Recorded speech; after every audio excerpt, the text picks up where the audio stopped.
Muy buenos días a todos, feliz año y feliz Dakar, porque lo tenemos ya a la vuelta de la esquina y evidentemente lo primero que teníamos que hacer aquí en soymotor.com es la guía del Dakar. Hay que explicar cómo funciona todo, cómo llega cada uno, quiénes son los favoritos, cómo es el recorrido, curiosidades, absolutamente todo acerca del Dakar 2026. Así que vamos a ello. Hablamos de la 48ª edición del Dakar, que se celebrará una vez más en Arabia Saudí íntegramente, del 3 al 17 de enero, y tiene un total de 13 etapas más una prólogo. Y vamos a ir ya directamente con los números, porque veis ahí en pantalla que la lista de inscritos cuenta con 433 vehículos en total y 812 competidores, de los cuales 144 son rookies, 107 son leyendas, y hay hasta 69 nacionalidades, con Francia siendo el país que más aporta, con 186, y España siendo el segundo, con 114. Y esto normalmente es de la primera lista que sale, ¿vale? Que suele haber caídas a última hora y demás. Pero en la primera lista son 10 españoles más que el año pasado, que fueron 104. Así que ya por ahí tenemos una buena noticia. Estos son los números de esta edición, pero antes habrá que hablar un poquito de historia. Y no me quiero enrollar mucho porque me puede quedar una guía de 2 horas y después la gente me dice, es que ha sido demasiado larga, tal, no sé qué.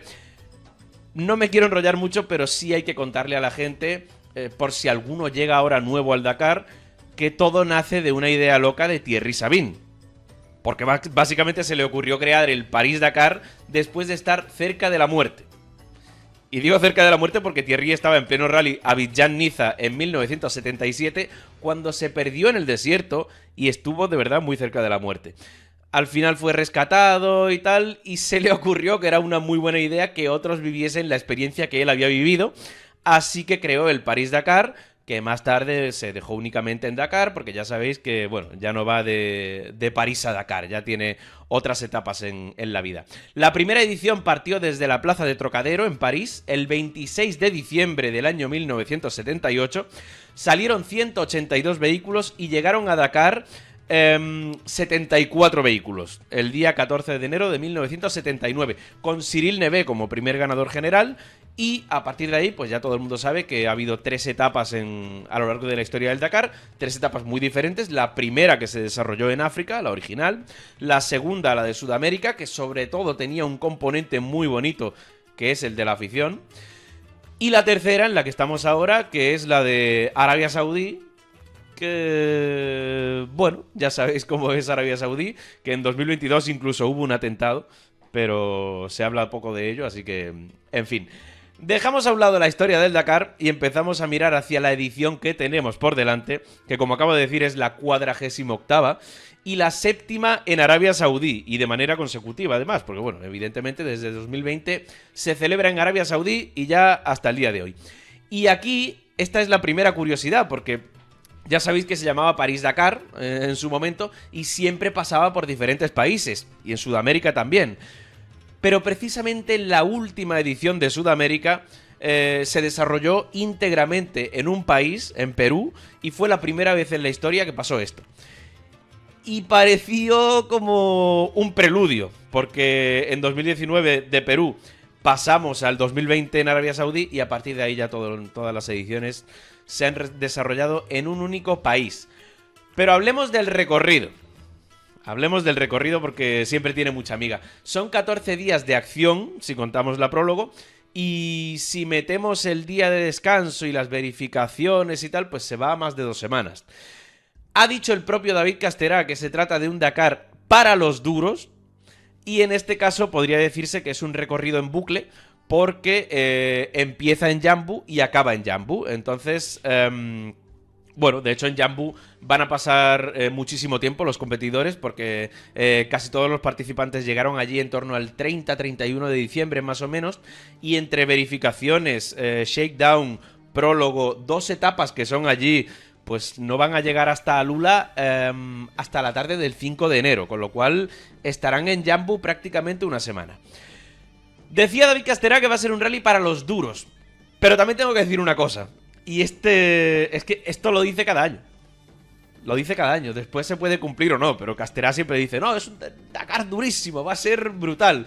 Bueno, ya veremos. Lo que sí que es verdad es que se esperan muchos pinchazos. Y de hecho, se esperan tantos pinchazos que va a haber pit stops en el Dakar. Habéis oído bien, pit stops en el Dakar. Luego hablaremos un poquito de ello, pero bueno, ya podría correr un Lance aquí y hacer sus cositas. Bueno, ya ahí lo dejo. Sea más duro o no, lo cierto es que las cifras dicen que el año pasado hubo 5.115 kilómetros cronometrados para coches y este año son 4.840, con lo cual ha bajado un poquito el kilometraje de especial. Y aparte de esto, a nivel general, hay que decir que el recorrido se reparte en un 2% de asfalto, 60% de tierra normal, por así decirlo, 25% de pistas arenosas, un 7% de dunas y un 6% de pistas rocosas.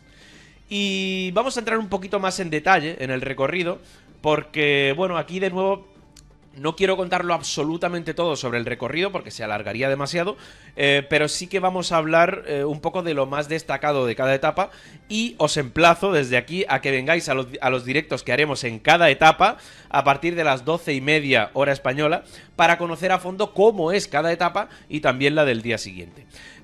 Lo primero que van a tener que afrontar los competidores es una prólogo que en total tiene 96 kilómetros y de especial son 23, ¿vale? Por reglamento tiene que estar entre 10 y 30 kilómetros cronometrados la prólogo. Y como digo, en este caso van a ser 23, que van a ser pistas de tierra que serpentean entre pequeños relieves. Y en esta pequeña especial pues se va a definir el orden de salida para la primera etapa.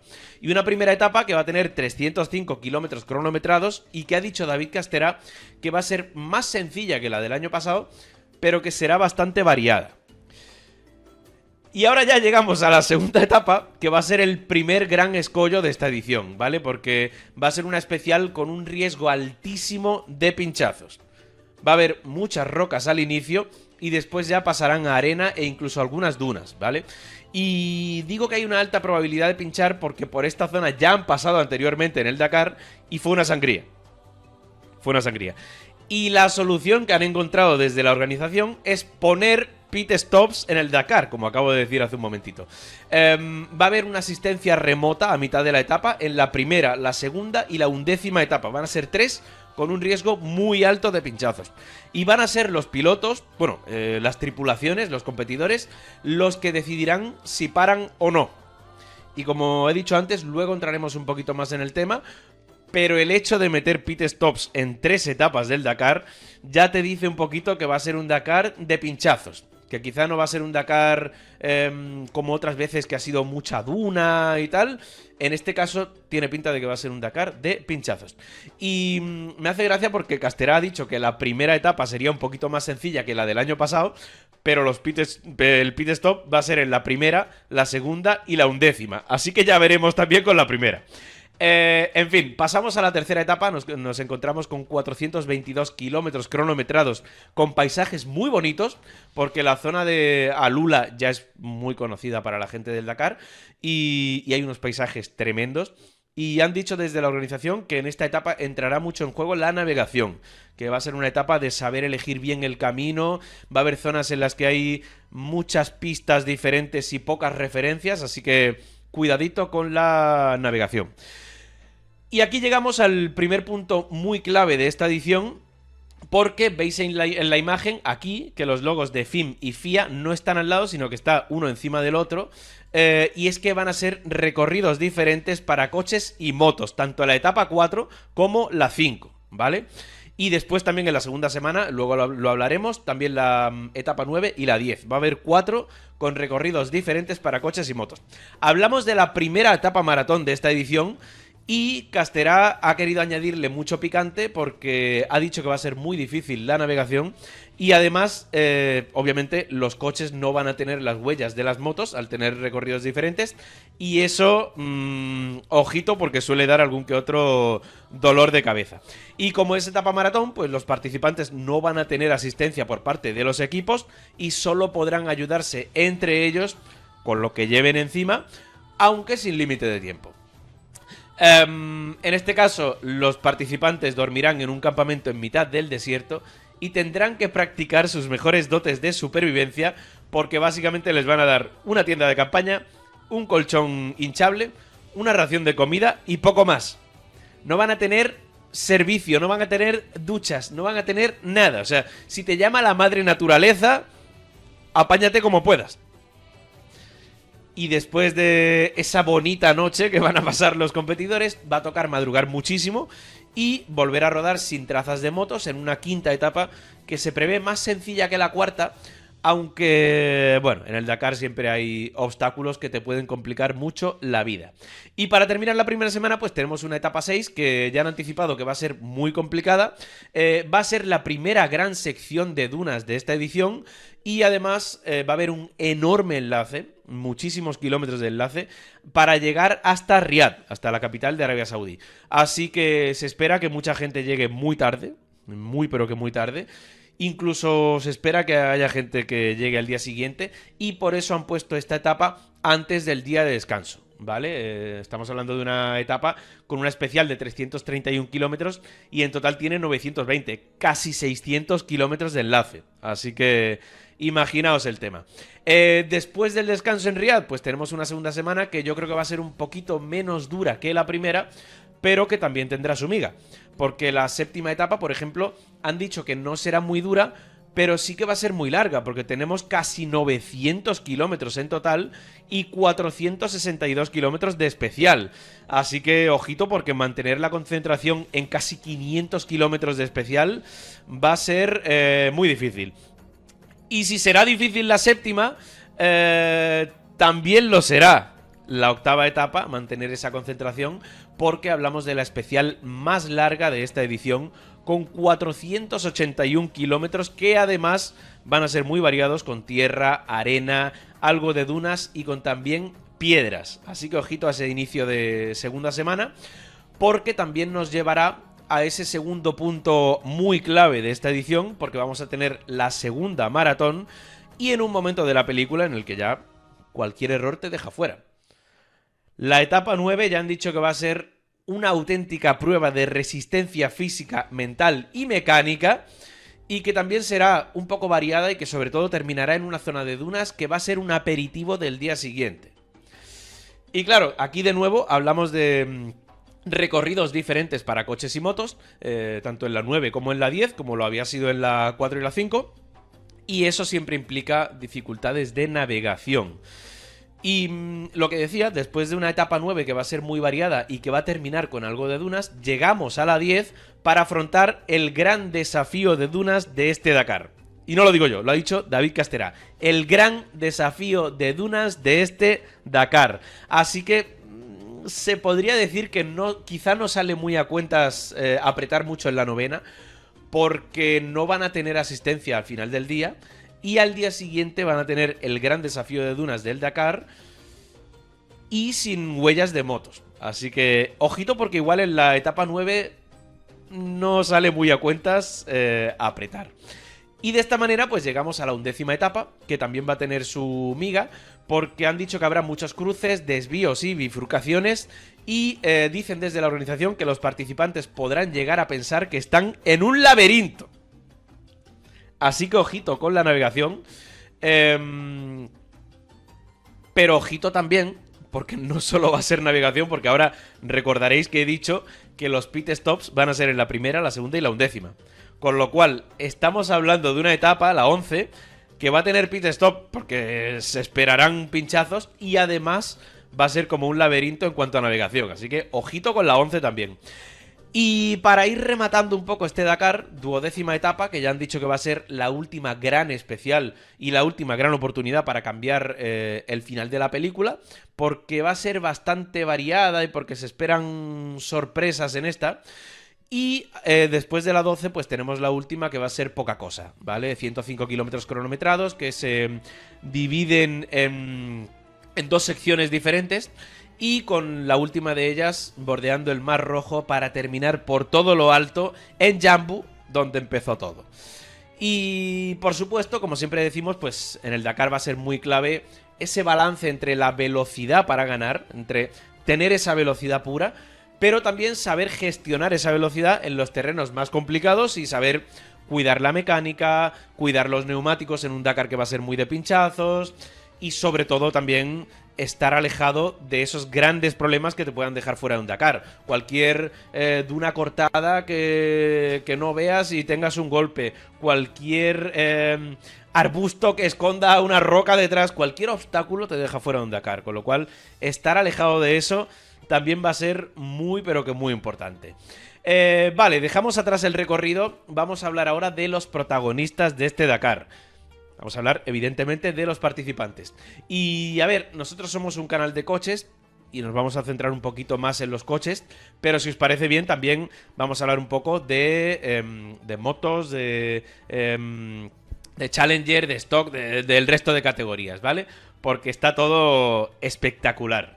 Empezamos con coches, ¿vale? Vamos a ver cómo llega cada uno y quiénes pueden pelear por la victoria, porque va a ser un Dakar que yo creo que va a ser muy ajustado. Y lo primero que vemos en la lista es que hay 6 pilotos platino en la máxima categoría. Y lo primero que quiero decir, voy a empezar con esto, es que hay una mala noticia, y es que uno de ellos, de los 6 pilotos platino de la máxima categoría, Juan Cruz Jacopini, con Dani Oliveras como copiloto, se ha caído de la lista por un desafortunado accidente que ha tenido y porque está en una situación bastante delicada. Y es una pena porque llegaba como campeón de la Copa del Mundo de Bajas y con un muy buen coche, con un Toyota de la división sudafricana de la marca. Y tenía muy buena pinta este Dakar para Juan Cruz Jacopini y Dani Oliveras, así que es una verdadera pena. Pero nada, lo único que me queda es desearle que vaya todo lo mejor posible y desde aquí le mandamos un fuerte abrazo y los mejores deseos. Pero si vamos por orden, vamos a hablar primero de los pilotos platino. La verdad es que la lista es una absoluta locura. Una absoluta locura. Si vemos arriba del todo Yassid Al-Rayyi, estamos hablando del ganador del pasado Dakar y un piloto que siempre ha tenido la velocidad, siempre va muy rápido, pero que no siempre consigue terminar. O sea, es un piloto que, como digo, la velocidad la tiene ahí, pero siempre se ha encontrado alguna que otra situación en la que o no terminaba el Dakar o perdía mucho tiempo y al final, pues bueno. El año pasado sí que le fue todo bien, acabó ganando el Dakar, pero hay que decir que su preparación este año no ha sido la mejor del mundo, porque tuvo una lesión en la espalda y estuvo unos meses sin correr. Pero sí que es verdad que ya estuvo en Portugal, estuvo en Marruecos, ya ha vuelto a lo que es la competición, así que seguro que irá todo bien y seguro que será uno de los candidatos en este Dakar. Segundo en la lista de inscritos, Henk Lategan, otro de los favoritos, evidentemente, lleva un Toyota Pata Negra, que además ha sido actualizado este año. Y el año pasado fue segundo en el Dakar, muy cerca de Al-Rayyi. Y bueno, de no ser porque no estuvo en Abu Dhabi, pues quizá incluso podría haber sido campeón del mundo. Así que ojito con Lategan. Lucas Moraes, aquí en la cuarta plaza de la lista. Ahora sí, campeón del mundo de Rally Raid. ¿Y de qué manera? ¿Y de qué manera? Porque no empezó muy bien su año con el Dakar, pero a partir de ahí no se bajó del podio, ganó en Portugal desobedeciendo una orden de Toyota, selló el título en Marruecos y, bueno, como decía, ¿de qué manera? Porque también selló el título por una sanción a Nasser Al-Attiyah un poco incomprensible. Pero bueno, y por cierto, ahora va con Dacia. Lucas Moraes ganó el título con un Toyota y se ha pasado a Dacia. Debajo de Lucas tenemos a Carlos Sainz, también con Lucas Cruz como copiloto. Poco que decir de Carlos, bicampeón del mundo de rallies, 4 veces ganador del Dakar. Por supuesto, quiere ir a por la quinta victoria con la quinta marca diferente. En este caso va con Ford, que ya lo hizo muy bien el año pasado, y que llega a esta edición con un coche muy mejorado, que sobre todo se han centrado en bajar el peso, han bajado en torno a 50 kilos el peso, han mejorado un poco todo, suspensiones, aerodinámica. Vamos a ver qué tal, porque tiene muy buena pinta. Y el último piloto platino de la lista es Nasser Al-Attiyah, que también, ¿qué vamos a decir de Nasser? Quizá es el coco. 5 veces ganador del Dakar, hasta este año había sido el único, campeón del mundo de Rally Raid, porque desde que se creó el mundial había dominado a su antojo. Pero lo que decía, en Marruecos cometió un error un poco incomprensible al pasar la meta final del rally. No aminoró la marcha y creó una situación bastante peligrosa en el punto de parada después de la meta. Y bueno, se llevó una sanción que le entregó el título a su nuevo compañero de equipo, el señor Lucas Moraes.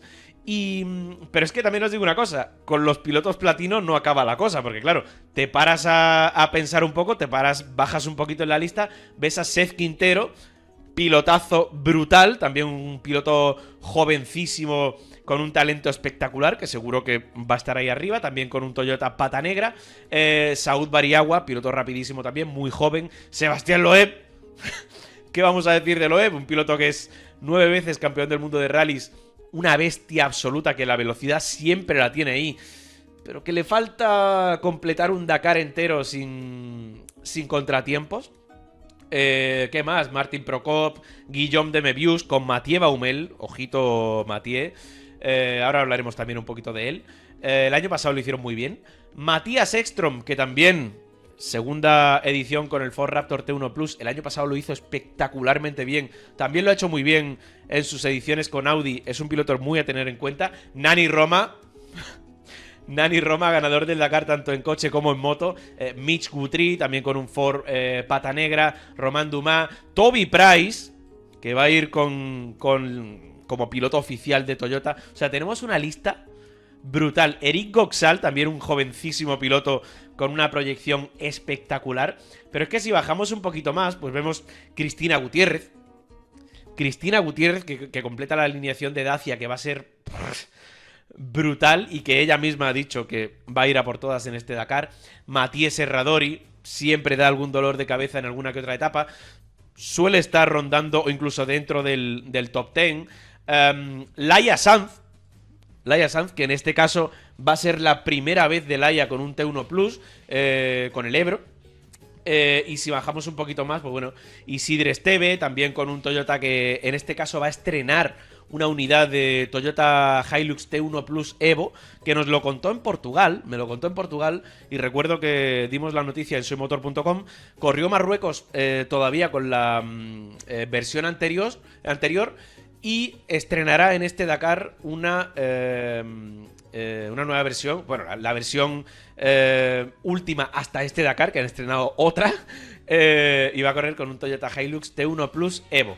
Y si bajamos un poquito más, pues bueno, Joao Ferreira, piloto portugués buenísimo, y bajando un poco más, pues bueno, Jordan Serderidis, con Gregoire Munster como copiloto, Brian Baraguanaz, también un piloto muy rápido, Nando Jubain, que vuelve al Dakar también. Y si bajamos un poquito más, pues también nos encontraremos con pilotos españoles como Jesús Calleja, que va con Santana. Y bajando un poquito más, los hermanos Coronel, por ejemplo. Si bajamos hasta abajo, veremos a Jordi Torras, también español, y Pedro Peñate, ¿vale? Así que, como decía, una lista con muy buenos pilotos españoles, muy buenos pilotos también en general. Y aparte, la cosa no termina aquí. Si bajamos hasta abajo del todo, vamos a ver en la categoría Stock, que a partir de este año, la antigua T2, se ha revalorizado muchísimo, porque llega Defender con todo. Ha llegado muy fuerte, con 3 unidades. Una de ellas para Messier Dakar, para Stefan Peter Ansel. Otra para Rocas Baciuska con copiloto español, con Oriol Vidal. Y otra para Sarah Price. Y estamos hablando de un Defender que, como digo, llega con una alineación temible y que quiere, bueno, pelear con los Toyota, por ejemplo, o con los Nissan Patrol, que también hay un par de ellos. Así que, de verdad, ojito con la lista de inscritos, porque es una absoluta barbaridad. En lo relacionado con los coches es espectacular. 73 vehículos en la categoría Ultimate, entre los cuales hay varias decenas de T1 Plus y muchos aspirantes a la victoria con diferentes marcas. Si tenemos que señalar un favorito, pues Toyota siempre es el centro de las miradas, ¿vale? El Hilux es un coche muy consolidado. Han ganado 3 de las 4 últimas ediciones. Y en este caso, lo que decía antes, llegan con una gran evolución en el coche, ya bajo la supervisión de Christian Loriot, que es un genio de esto. Y además tiene acento español, porque veréis ahí que, bueno, tiene mucho protagonismo de Repsol, porque es el proveedor de combustible sostenible de Toyota. Evidentemente, Al-Rayyi y Lategan ya demostraron el año pasado que pueden dominar, pueden ganar el Dakar. Y también están por ahí Seth Quintero y Toby Price. Así que es la marca a batir. Pero segundas partes pueden ser buenas. No olvidemos que Ford y Dacia lo hicieron muy bien en el primer Dakar del Raptor T1 Plus y del Sunrider T1 Plus, así que pueden estar perfectamente en la pelea por la victoria con las evoluciones que han metido. Porque además, si nos vamos ahora al Rally de Marruecos, podemos ver que ganó un Dacia por delante de un Toyota y por delante de un Ford, en un podio muy ajustado, que hubo diferencias muy pequeñas, y con 3 marcas diferentes en el podio. Con lo cual, de verdad, creo que vamos a tener un Dakar muy, pero que muy ajustado. En Ford, veis en pantalla, la alineación es la misma que la del año pasado. Sigue dando el mismo miedo. Carlos Sainz, Matías Ekstrom, Nani Roma y Mitch Guthrie. Y aparte, pues hay más Ford que van de otra manera, como puede ser Romain Dumas, Jordan Serderidis, etcétera, ¿no? Si hablamos de Dacia, pues quizá me tenga que llevar las manos a la cabeza. Porque madre mía, qué alineación. Si la del año pasado ya fue brutal con Nasser Al-Attiyah, Sebastián Loeb y Cristina Gutiérrez, este año han sumado al vigente campeón del mundo, a Lucas Moraes, un piloto que tiene... Bueno, ya es un pilotazo brutal, pero es que tiene una proyección enorme. Y han conseguido un cuarteto que da miedo. Da miedo, de verdad. O sea, todos los 4 pilotos, las 4 tripulaciones son candidatas a ganar. Incluida Cristina, que hablamos con ella antes de partir hacia el Dakar y dijo que va a ir a por todas. O sea, tienen a Nasser Al-Attiyah, el Coco, a Sebastián Loeb, que tiene la velocidad siempre y siempre es su candidato, Lucas Moraes, campeón del mundo de Rally Ride, y Cristina Gutiérrez, que es una bestia también. O sea, vaya alineación. Pero es que tampoco podemos olvidar a X-Raid, porque, bueno, es un equipazo, un equipo que ha ganado muchas veces el Dakar y que además cuentan con una dupla de muy alto nivel en el mini John Cooper Works Rally 3.0i, el de gasolina que estrenaron el año pasado. Y esa dupla es Guillaume de Mebius y el increíble Mathieu Baumel. Ya sabéis que Baumel fue atropellado en el Rally de Monte Carlo histórico el año pasado, bueno, ya en 2025. Le tuvieron que amputar una pierna. Pero ahí está el tío, que ya ha corrido alguna que otra cosita, ya ha vuelto a la competición. Y es un auténtico ejemplo de valentía, de superación, de resiliencia, de todo. O sea, me parece brutal. Y además tengo que decir que Mathieu Baumel a mí me parece, si no el mejor, de los mejores copilotos del mundo.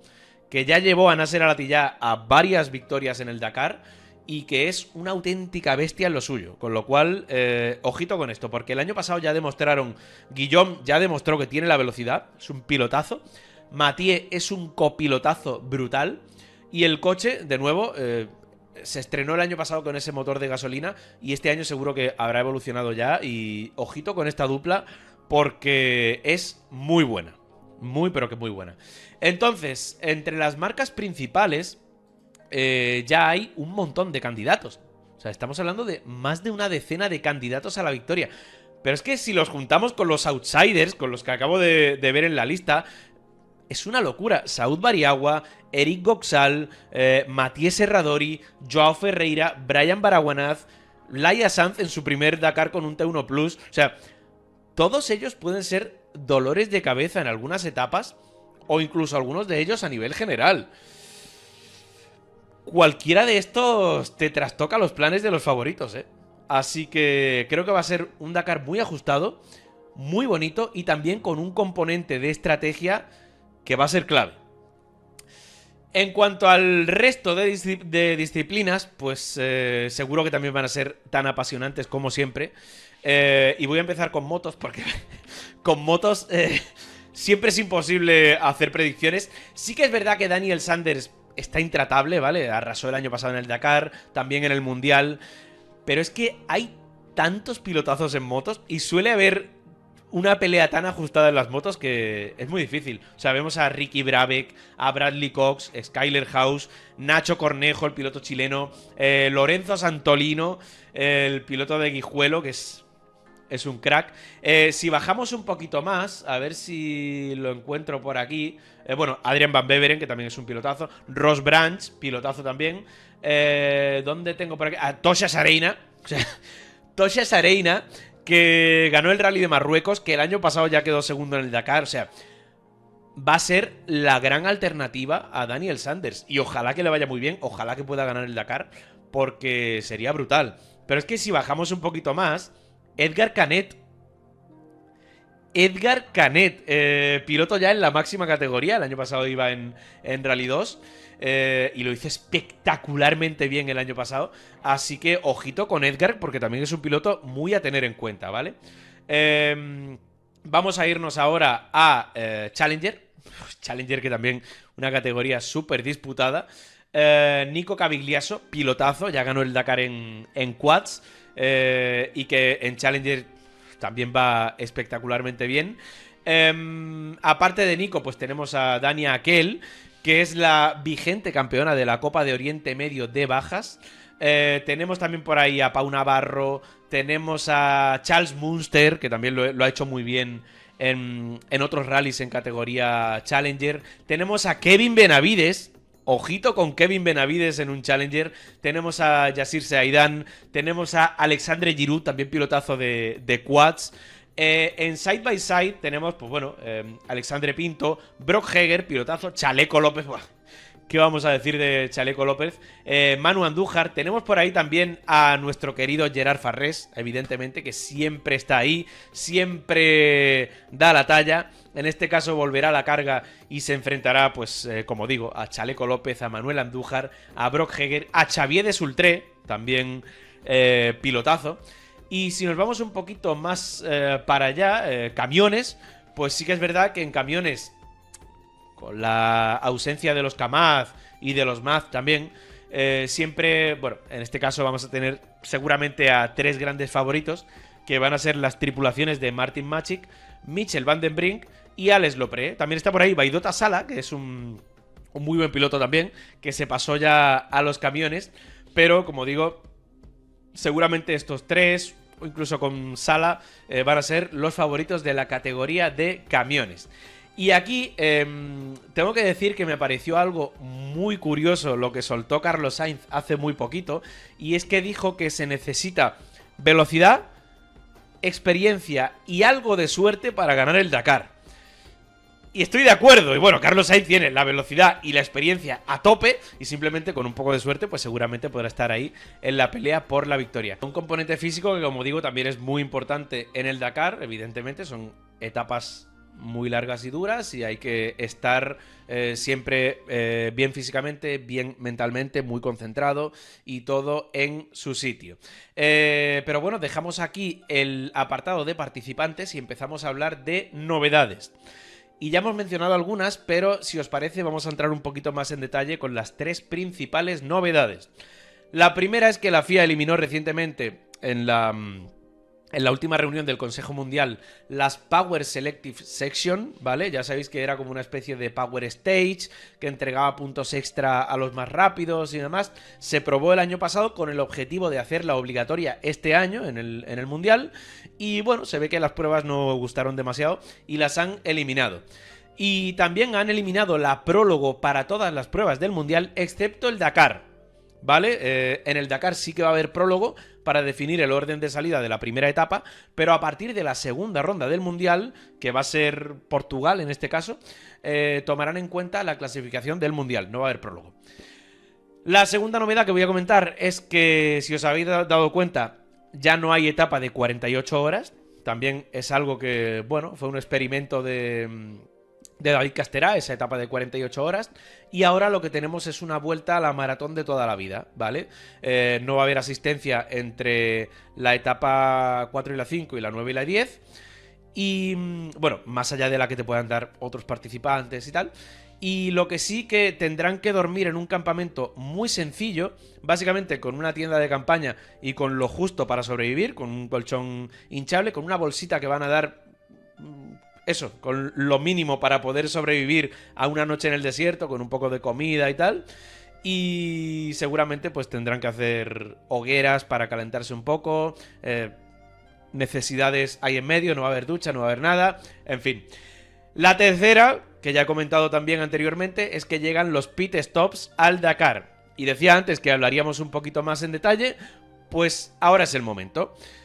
Ya sabéis que va a ser en 3 etapas, en la primera, la segunda y la 11ª, pero los participantes van a recibir unas indicaciones para llegar a esa asistencia remota y ellos podrán decidir si cambian gomas o no. Porque supuestamente ese tiempo de pérdida en el pit stop va a contar para la etapa, ¿vale? Lo que quiere decir que algunos, en el caso de no haber pinchado ninguna rueda en la primera parte de la etapa, antes de llegar a esa asistencia remota, pues quizá decidan que es mejor no perder ese tiempo. Si no he pinchado ninguna rueda, ¿para qué voy a cambiar? ¿Para qué voy a hacer ese cambio de ruedas? ¿Y para qué voy a perder ese tiempo, ¿no? Y a lo mejor prefieren seguir por su camino sin cambiar gomas. Sin embargo, para los que hayan pinchado alguna rueda en esas etapas y que vayan un poquito más justos de gomas y demás, pues seguro que será una alegría. Pero claro, lo he dicho antes, hablamos de un componente estratégico en esta edición bastante grande. Porque claro, cualquiera, como digo, cualquiera que no haya pinchado antes de la zona de asistencia remota, quizá decide seguir. Y el que sí haya pinchado, pues tendrá que parar. Sí que es verdad que tendrá gomas nuevas, pero ya ha perdido un tiempo.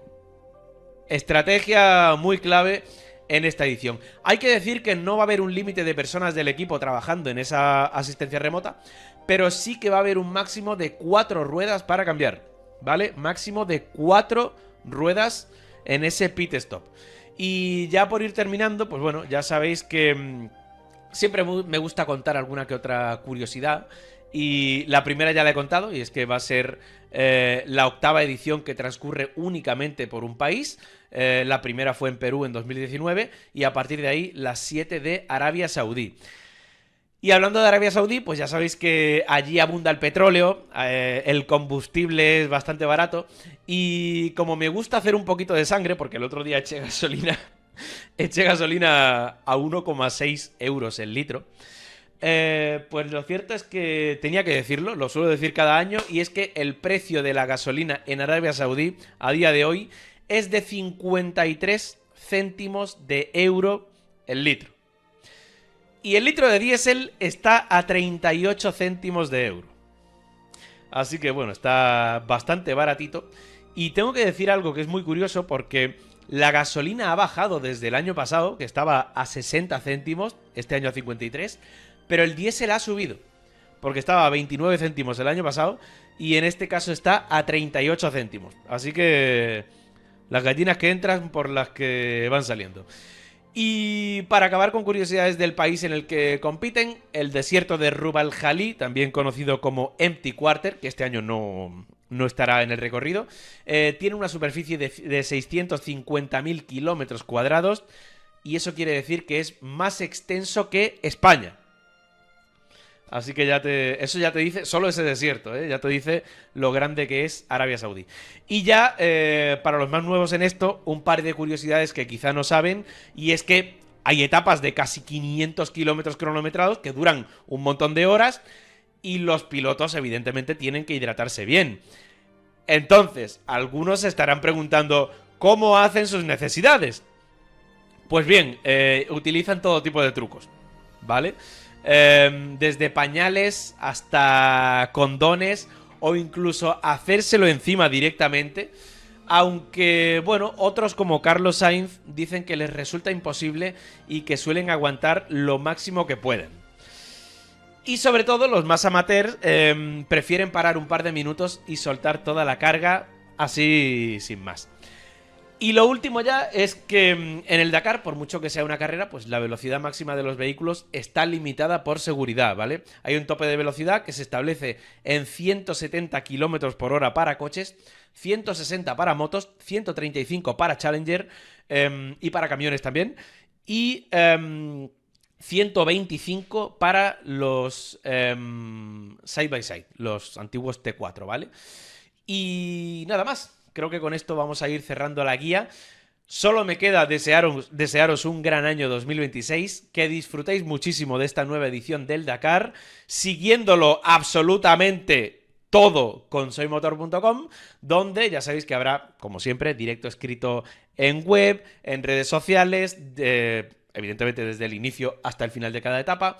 Después tendréis crónicas, declaraciones, artículos, información de cada etapa, absolutamente todo. Y por aquí, en los canales de Twitch y de YouTube, habrá directos con un formato especial este año, a partir de las 12:30 en horario español, para comentar todo lo que ha pasado en la etapa, nada más que termine, o incluso a veces pasará que todavía estará terminando.